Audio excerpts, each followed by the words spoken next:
Hey guys, getting ready to do a little project here in the garage, and I'm reminded of some awesome modifications I can make to this, my Harbor Freight engine hoist.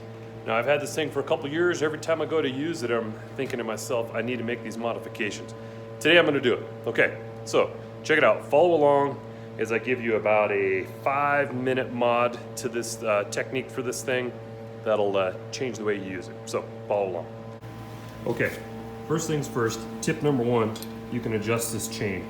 Bring it up a little bit closer, because this is like 6 more inches of chain that you end up having to lift this thing up. There might be a time and a place for it, but a lot of times I'm working where I don't want all that extra slack down. So move that thing up, double the chain over, put your bolt through, works like a champ.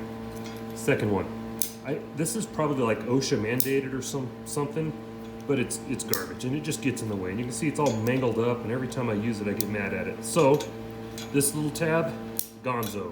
I'm gonna come in with my side grinder and I'm just gonna knock this pin out and pull that sucker off. Okay, the second modification you have to do with this thing has to do with this hydraulic ram here and how you release it, okay? The way this thing is designed, you got the handle with the grooves, and you guys know how to operate this. You would be watching this video if you weren't interested in making it better.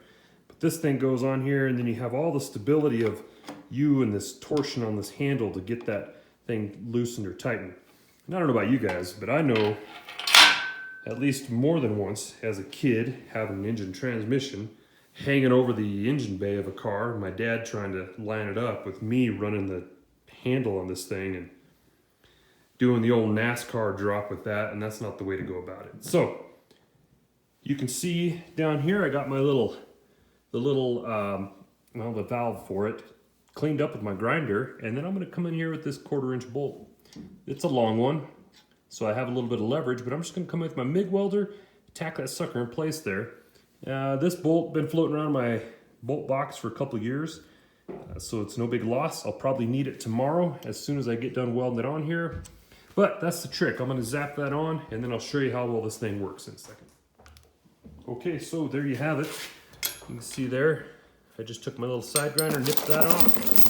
That way now when I have a chain to put on it, it just slips right on there. Slips right on there. There you go. On and off. You can put 2 chains on, and you don't have to battle that little flap. And I just got my bolt welded in there. Welded it, loosened it, welded the other side. I'm pretty sure it's not good to have a lot of heat in there, so I hit it with my air hose, cooled it down. But now you can see how easy it is. Go and let the boom down. Right? Just like that. There you go. And you have that much control over it. So hope you like that quick little trick on how to make the old Harbor Freight engine hoist a little bit better. There you have it. Free tips on YouTube, and some people might say you get what you pay for.